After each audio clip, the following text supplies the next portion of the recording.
Most people think an empath is simply someone who cries at movies. Someone soft, someone gentle, someone who feels a little more than average and has learned to make that their identity.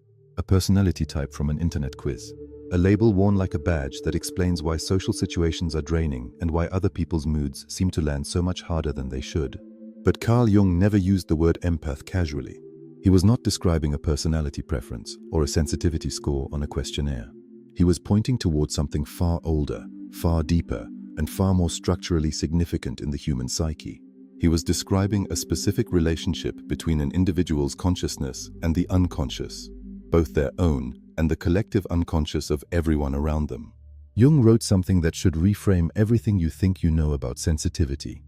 The most intense conflicts, if overcome, leave behind a sense of security and calm that is not easily disturbed.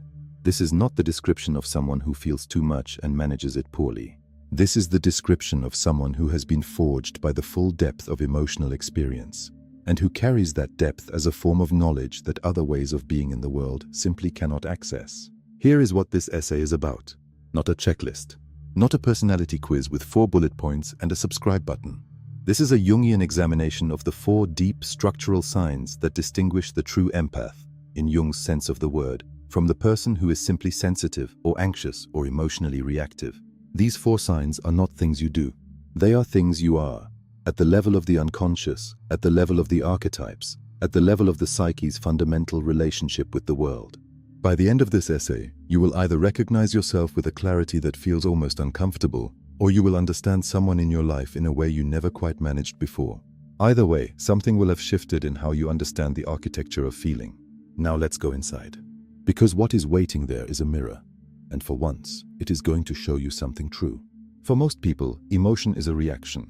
For you, it is a transmission. The first and most fundamental sign of the true empath, in the Jungian sense, is not that they feel more intensely than others, though they often do. It is that they experience emotion in a fundamentally different epistemological way. Where most people feel an emotion as a response to their own experience, fear when threatened, sadness when losing something, joy when receiving something good, the empath frequently feels emotions that appear to have no clear personal origin. Emotions that arrive, as if from outside the skin, carrying information about the state of the world around them rather than the state of their own inner life. Jung described this phenomenon through his concept of the feeling type, one of the 4 psychological functions in his typology, alongside thinking, sensation, and intuition. The feeling function, as Jung defined it, is not simply emotionality or sentimentality. It is a mode of evaluation, a way of knowing that operates through the registration of value, relationship, and relational quality in any situation. The person in whom the feeling function is dominant does not just experience emotion. They read through emotion. Emotion is their primary instrument for navigating reality. But Jung went further than this in his understanding of the most extreme feeling-dominant individuals. He observed that some people, and they are not common, have a feeling function that extends beyond the personal psyche into what he called the objective psyche, the layer of unconscious reality that is shared between individuals, the collective layer that carries the emotional weather of families, groups, communities, and cultures. These individuals do not merely feel their own emotions clearly. They pick up the emotional field of others the way a radio antenna picks up a broadcast. Not because they are trying to, not because they are particularly perceptive in an intellectual sense, but because the architecture of their psyche is oriented outward in a specific structural way.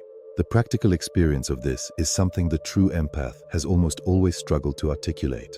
You walk into a room and you know something is wrong, not because anyone's expression has told you, not because any words have been spoken, but because you feel it in your body before you have processed any information consciously. You sit beside a stranger on a train and something in you registers their grief before you have looked at their face.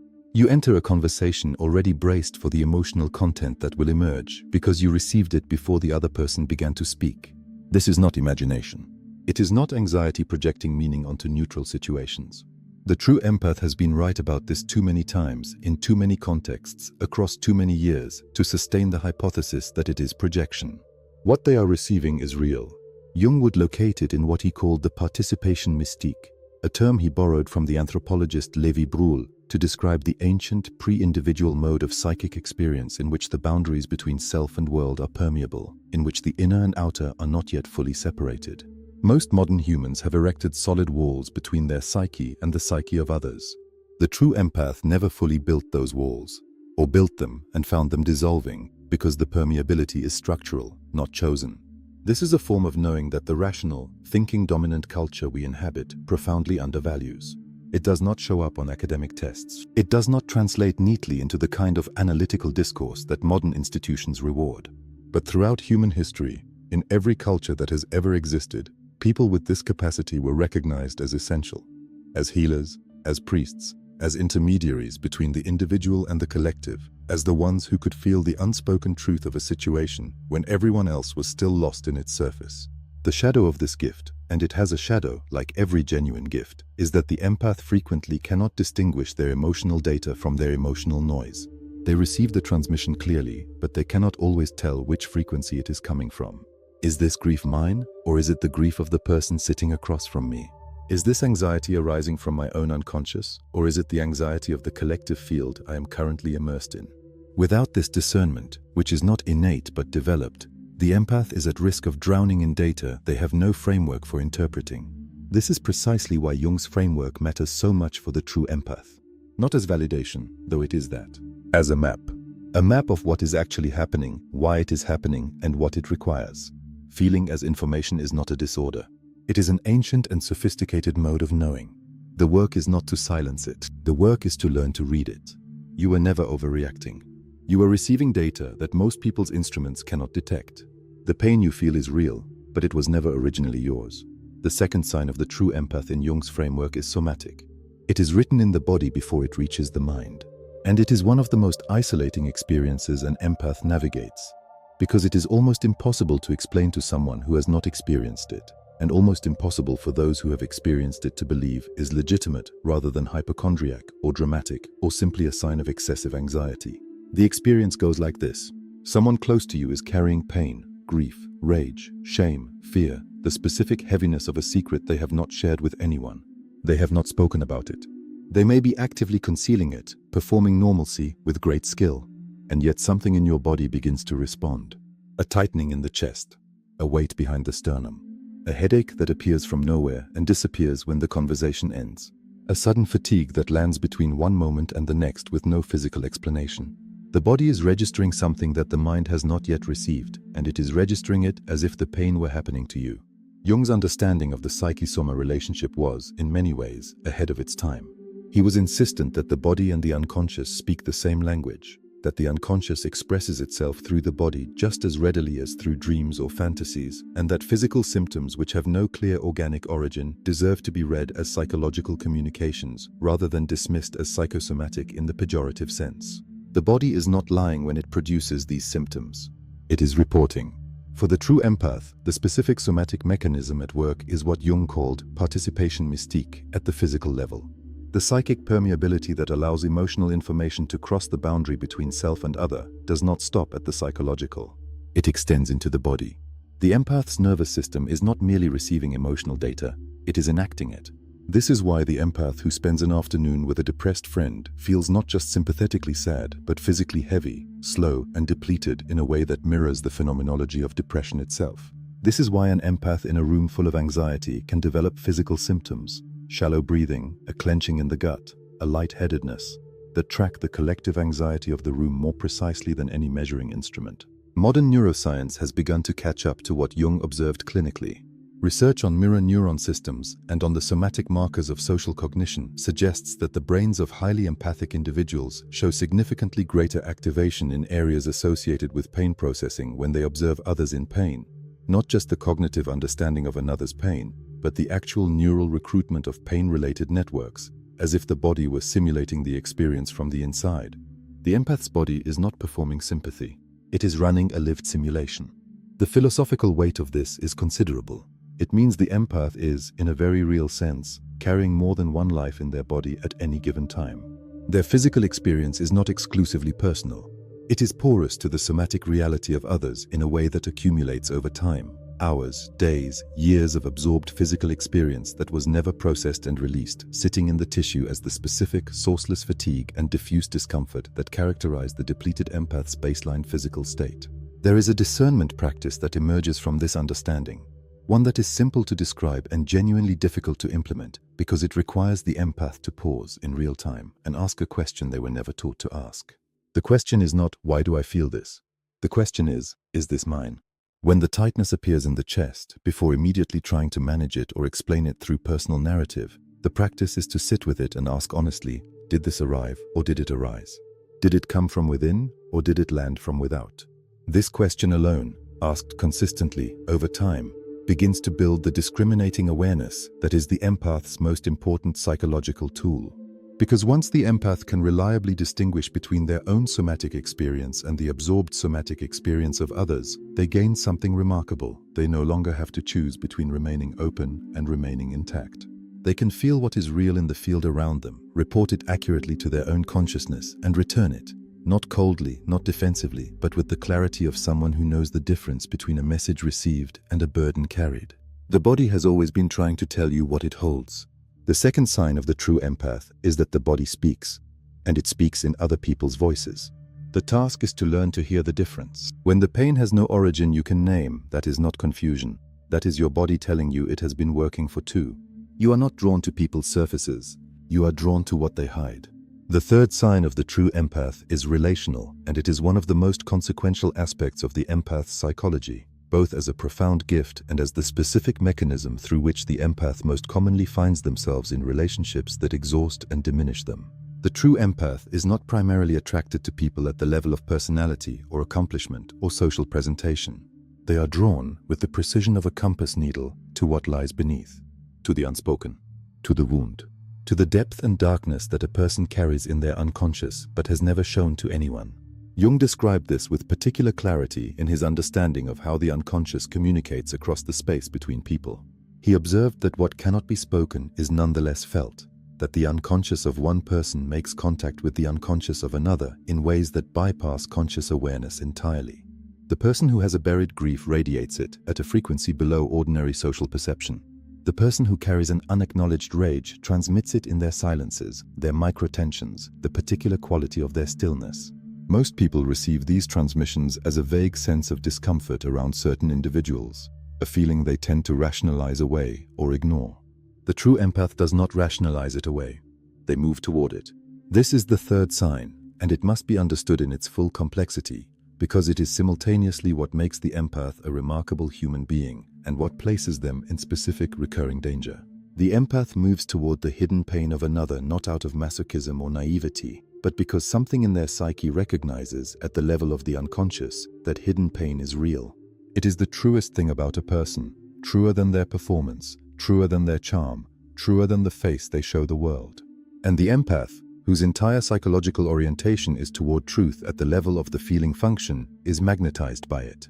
Jung wrote with deep understanding of this dynamic in his examination of what he called the inferior function, the least developed, most unconscious aspect of a person's psychological type. He observed that we are often most powerfully attracted to people whose unconscious material is most foreign to our own conscious identity. People who carry, in their depths, what we have not yet integrated in ourselves. For the empath, who is often extraordinarily developed in the feeling function, there is frequently a powerful attraction toward people who are deeply disconnected from their own feeling life. People who carry enormous emotional depth that they cannot access or express. The empath feels that depth. They feel it as the most real thing in the room. And they orient toward it with the genuine belief, not always conscious, that their presence can help bring it to light. This is the wounded healer dynamic at its most specific and most tender. The empath is not wrong that they can feel what this person carries. They are not wrong that this person has enormous depth. They are not wrong that the connection is real at the level of the unconscious. What they often miss, and what costs them dearly, is that awareness of another's unconscious material is not the same as that person being ready to face it. The empath can feel the wound clearly, but the other person must choose to look at it. And many people, confronted with the unbearable precision of being truly seen, retreat, or worse, use the empath's openness to discharge their unconscious material without ever taking responsibility for it. The philosophical dimension here is one of the most important in all of empath psychology. The true empath, by their nature, offers the most rare and valuable thing in human relationship: the experience of being felt without judgment, known without performance, received in one's full complexity rather than only in one's acceptable face. This is not a small thing. This is what most people spend their entire lives searching for in love, in friendship, in therapy. And the empath offers it almost automatically, almost without choice, because that is simply how their psyche is structured. The shadow of this gift is that it can be received without being reciprocated, and the empath, oriented as they are toward others' depths, can spend years in relationships that are real at the level of the unconscious and almost entirely one-sided at the level of conscious choice and investment. The other person is genuinely moved by the empath. They are genuinely affected. They may even genuinely love the empath in whatever way they are capable of love. But they are not doing the work of knowing themselves. And the empath, in the absence of that work, becomes the sole container of a depth that requires two people to hold. Recognizing this pattern, really recognizing it, in the body, in the specific texture of the relationships that have worn the empath down most, is one of the most liberating moments in the empath's psychological development. Not because it removes the attraction to depth. That does not go away, nor should it.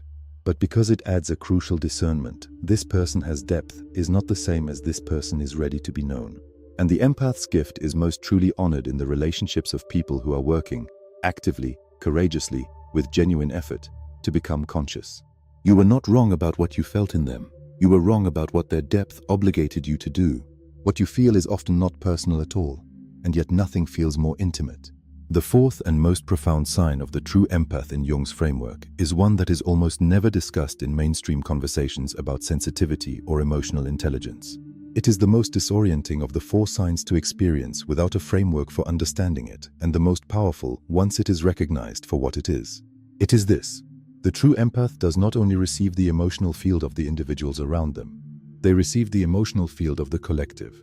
Jung's concept of the collective unconscious is one of the most significant and most misunderstood ideas in all of depth psychology.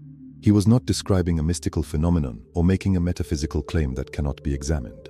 He was making an empirical observation drawn from decades of clinical work with hundreds of individuals from widely different cultural backgrounds. That beneath the personal unconscious of each individual, beneath the repressed memories, the personal complexes, the specific emotional history of one particular life, there is a deeper layer of the psyche that is shared, that carries the accumulated emotional and psychological experience of the human species.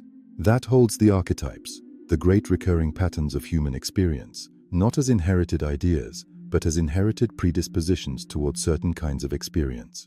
The true empath is not merely permeable to other individuals, they are permeable to this collective layer. And this creates experiences that, without a Jungian framework, are extremely difficult to make sense of. The empath who wakes on a particular morning feeling a grief so large it has no personal object, no loved one lost, no identifiable cause, and spends the day carrying a weight that seems to belong to the world rather than to their own life. This is not depression. This is the collective unconscious expressing itself through an individual psyche that has the structural capacity to receive it. The empath who feels, with sudden and absolute certainty, a shift in the emotional atmosphere of a city, or a culture, or a moment in history, who knew, before the news confirmed it, that something had changed in the collective field. This is not paranoia or grandiosity. This is the feeling function extended, as it is in some individuals, to the collective layer of the psyche. Jung himself described this experience from the inside. In his autobiographical work, he documented episodes in which he received what he could only describe as transmissions from the collective unconscious, visions that preceded collective catastrophe, a flooding of his interior life with images that he initially feared were signs of his own dissolution, and which later resolved into his understanding that he had been feeling the approaching emotional reality of what was already present in the collective field, present but unacknowledged, building toward the eruption that would become history. He was not predicting the future in any mystical sense. He was, with his characteristically expanded psychic permeability, receiving the emotional reality of what was already real in the depths of the collective psyche. The empath who carries this fourth sign lives with a specific burden that is genuinely difficult to metabolize. Because the collective layer is vast, its pain is vast, and it does not come with labels. When the empath absorbs individual pain, they can at least try to locate its source. This grief belongs to my friend. This anxiety belongs to the dynamic in this family. But collective pain has no specific origin, no single face. It arrives as a vast, wordless weight. The grief of all lost things, the rage of all suppressed voices, the fear of a species that has always known its own mortality. It is enormous.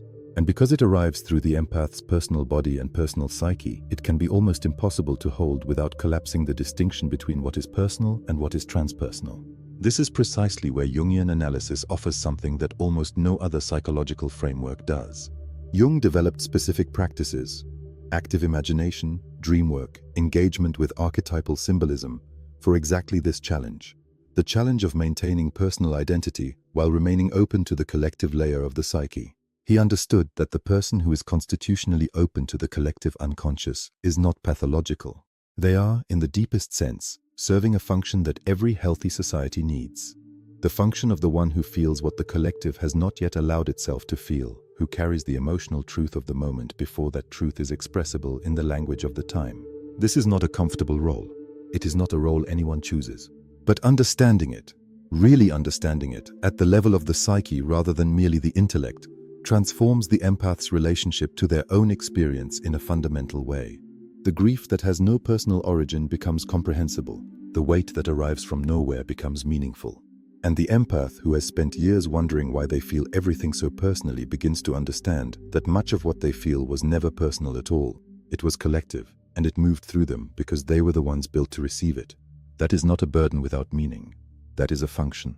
And the empath who understands their function, who can hold it with awareness, with psychological skill, and with the sturdy sense of self that individuation builds, becomes something extraordinary. A person who serves as a living bridge between the conscious and the unconscious, between the individual and the collective, between what is felt and what has not yet been said. The feelings that have no name are not your confusion. They are the world's truth arriving through the only instrument sensitive enough to receive it. 4 signs. 4 structural realities of the true empath's psyche as Jung understood them. And if even one of these 4 has landed in you with the specific weight of recognition, the kind that is not pleasant exactly, but that carries the quiet relief of finally being named, then you already know the answer to the question this essay began with. You are not too sensitive. You are not too much. You are not broken in the way that requires fixing. You are an individual in whom a specific psychological architecture, the feeling function extended beyond the personal, the body as receiver, the orientation toward the hidden, the permeability to the collective, is constitutionally active at an unusual depth. This is not comfortable. It was never going to be comfortable. But it is real, it is ancient, and across all of human history, people who carried these signs were understood as essential, not despite their sensitivity, but because of it. If these 4 signs reflected something real in your experience, if this gave language to something you have been living without words, share it with someone who needs to hear it. Subscribe if you want to continue this journey together. And in the comments below, tell me, which of these 4 signs hits the hardest for you? And which one did you spend the most time trying to convince yourself wasn't real? I read every answer. This community exists because of the people in it who are brave enough to go inward. Until next time, keep trusting what you feel.